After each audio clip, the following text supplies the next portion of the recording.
जय श्री राधे कृष्ण। आइए आज आप सब सुनेंगे गुप्त नवरात्रि के 7वें दिन माता धूमावती की कथा। माता धूमावती जो कि 10 महाविद्याओं में 7वां स्थान इनका होता है।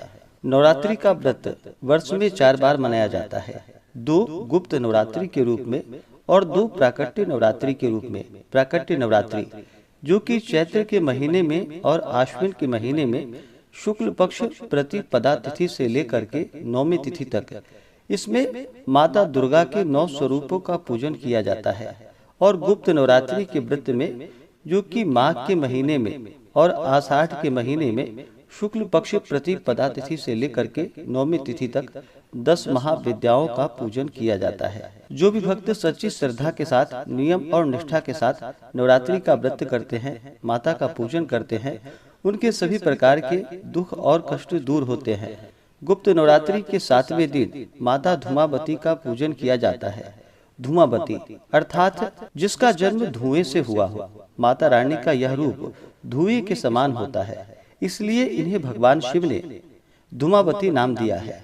माँ धूमावती का रूप अत्यंत दरिद्र, शुष्क, दया योग्य वाला है। देवी धूमावती को एक विधवा बूढ़ी स्त्री के रूप में दिखाया गया है, जिसमें उनके शरीर के अंगों पर जगह जगह झुर्रियां पड़ चुकी है तथा वह कांप रही है। धूमावती देवी का शरीर एकदम शुष्क व सफेद रंग का है तथा उन्होंने वस्त्र भी विधवा समान श्वेत वस्त्र ही धारण किए हैं। माने जो वस्त्र पहने हुए हैं वे भी कई जगह से कटे फटे व घिसे हुए हैं। उनके केश बिखरे हुए हैं। वह ऐसा लगता है जैसे माँ कई दिनों से नहाई हुई नहीं है। इस कारण इनके केश, शरीर व वस्त्रों पर गंदगी जमा हो गई है। उनका शरीर पूरा कंपायमान है। माँ का रूप भूख से व्याकुल व दरिद्र रूप में दिखाया गया है। उनका शरीर बिल्कुल पतला व अस्वस्थ प्रतीत होता है। वे एक बिना घोड़े के रथ पर बैठी दिख रही है, जिसके शीर्ष पर एक कौवा बैठा है। माँ के एक हाथ में कटोरी तो दूसरे हाथ में अभय मुद्रा या ज्ञान मुद्रा देने की मुद्रा है। देवी धूमावती के इस निंदनीय रूप के पीछे एक रहस्य छुपा है। मान्यता है कि एक बार जब माता पार्वती को तीव्र भूख लगी तो उन्होंने भगवान शिव से भोजन मांगा। उस समय वहाँ भोजन उपलब्ध नहीं हो रहा था। शिवजी ने उन्हें कुछ समय प्रतीक्षा करने को कहा। माता पार्वती ने कुछ समय तक प्रतीक्षा की, लेकिन कुछ देर बाद उनकी भूख और ज्यादा बढ़ गई, जिस कारण वे अधिक व्याकुल सी हो गई। इसी व्याकुलता में देवी पार्वती भगवान शिव को ही निगल गई। भगवान शिव को निगलते ही शिव के शरीर में स्थित समुद्र मंथन का विष माता के शरीर को जलाने लगा, जिस कारण उनके शरीर से धुआं निकलने लगा। माता रानी का शरीर धीरे धीरे बूढ़ा होता चला गया, जिसमें जगह जगह झुर्रियां पड़ रही थी। इससे बेचैन होकर माता पार्वती ने शिव को अपने मुंह से बाहर उगल दिया। बाहर आकर भगवान शिव ने माता पार्वती से कहा कि चूंकि तुम भूख से व्याकुल होकर अपने पति को ही निगल गई थी, इसलिए तुम्हारा इस रूप को विधवा होने का श्राप मिलेगा। बस इसी के बाद माता पार्वती के इस रूप को बूढ़ी विधवा के रूप में ही मान्यता मिली, जिसे एक दरिद्र, भूख से व्याकुल व बेचैन स्त्री के रूप में दर्शाया गया है। इस रूप में माता रानी के मुख पर बेचैनी, व्याकुलता, दरिद्रता, संशय, तरफ, थकान इत्यादि एक साथ प्रदर्शित होते हैं। माँ धूमावती का यह रूप माँ के विपरीत गुणों को प्रदर्शित करता है, इसलिए इन्हें अलक्ष्मी या ज्येष्ठा भी बुलाया जाता है। देवी धूमावती एक तरह से माँ देवी के नकारात्मक रूप का साक्षात प्रदर्शन है, किंतु अपने इस रूप से माँ अपने भक्तों के कई संकटों को दूर करती हैं। माँ धूमावती की पूजा करने से मनुष्य के संकटों का हरण होता है। वह उन्हें यदि किसी चीज का अभाव हो तो वह दूर होता है। देवी धूमावती अपने भक्तों की हर प्रकार की कमी व भूख को शांत करती हैं तथा उन्हें अभय होने का आशीर्वाद प्रदान करती हैं। माँ धूमावती महाविद्या की पूजा मुख्य रूप से गुप्त नवरात्रों में की जाती है। गुप्त नवरात्रों में माता रानी की 10 महाविद्याओं की पूजा की जाती है, जिसमें से 7वें दिन महाविद्या धूमावती की पूजा करने का विधान है।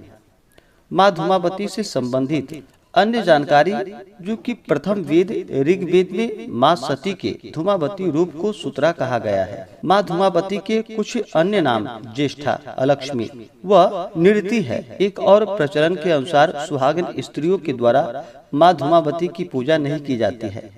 माँ को किसी भी प्रकार का रंगीन वस्तु नहीं चढ़ाई जाती। देवी धूमावती का शक्तिपीठ मध्य प्रदेश राज्य के दतिया जिले में पीताम्बर पीठ है। धूमावती माँ से संबंधित रुद्रावतार धूमेश्वर महादेव हैं।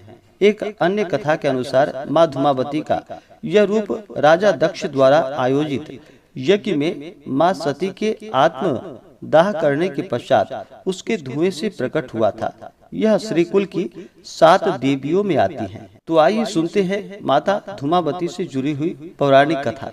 तो बोलिए प्रेम से माता धूमावती की जय। माता धूमावती को लेकर प्रायः 2 कथाएं प्रचलित है। एक कथा के अनुसार जिसमें माता ने भगवान भोलेनाथ को ही निगल लिया था और महादेव उनकी लीला में साथी बने थे, और दूसरी कथा धुएं से अवतार की कथा। यहाँ हम माता के धुएं से अवतार की कथा के बारे में बतलाएंगे। कथा के अनुसार आदिशक्ति सती के पिता ने विशाल यज्ञ का आयोजन किया। इस यज्ञ में शामिल होने के लिए उन्होंने सभी देवताओं, गंधर्व आदि को निमंत्रित किया, लेकिन भगवान शिव और माता सती को निमंत्रण नहीं दिया गया। इसका कारण यह है कि वो शिव और सती के विवाह से खुश नहीं थे। इधर माता सती को पिता दक्ष की यज्ञ की जानकारी मिली तो एक बार उन्हें यह बात खराब लगी, लेकिन बाद में उन्होंने विचार किया कि पिता के यहाँ होने वाले यज्ञ में शामिल होने के लिए पुत्री को निमंत्रण की क्या आवश्यकता है। यह सोचकर वह वहां से जाने की जिद पर अड़ गई। महादेव ने उन्हें काफी समझाया, कहा कि विवाह के बाद पुत्री को पिता के घर बिना निमंत्रण के नहीं जाना चाहिए, लेकिन वह नहीं मानी। दक्ष के यज्ञ में पहुंची तो उन्हें पिता दक्ष के तिरस्कार का सामना करना पड़ा और इससे दुखी होकर वह यज्ञ में कूद गई और उनके जलने से जो धुआं निकला, इसी से माता धूमावती का अवतार हुआ। और माता धूमावती के अवतार से दूसरी जुड़ी हुई कथा। माता धूमावती के अवतार की कथा के अनुसार एक बार माता पार्वती को जोरों की भूख लगी। उस समय कैलाश पर खाने के लिए कुछ नहीं था। वो भगवान भोलेनाथ के पास भोजन की व्यवस्था को लेकर गए, लेकिन समाधि में लीन भगवान ने ध्यान नहीं दिया। इस पर माता ने भगवान शंकर को ही निगल लिया। माता की भूख तो शांत हो गई, लेकिन भोलेनाथ के कंठ में विष होने से माता के मुख से धुआं निकलने लगा। विष के प्रभाव से उनका शरीर जर्जर और विकृत होने लगा।